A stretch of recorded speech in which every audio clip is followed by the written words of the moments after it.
මේ ගල්ගම බුල්නෑව. අපි අද ගමේ තොම්පලක වැඩ පටන් ගත්තා. මේ එක පාරක් අපේ ආරණ්‍ය සේනාසනේ පාරේ වැඩ උදෙන් පටන් ගත්තා. එතන වැඩ කරන ගම.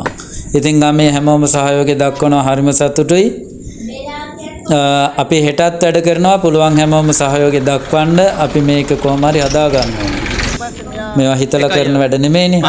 ඉතින් සභාවක උපත්වලදී අපි වෙනදා වගේම එකතු වෙලා වැඩ කරන්න. දැන්ටත් හොඳ. හැමෝම උදව් කරනවා, උදව් උපකාර කරනවා. ඒ උදව් අපිට දිගටම ඕනේ.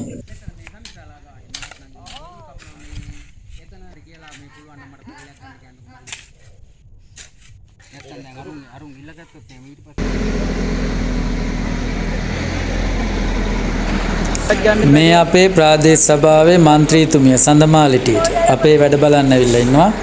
අපිට ඒ ගැන සතුටුයි. ඉතරට ගන්න කියනවානේ.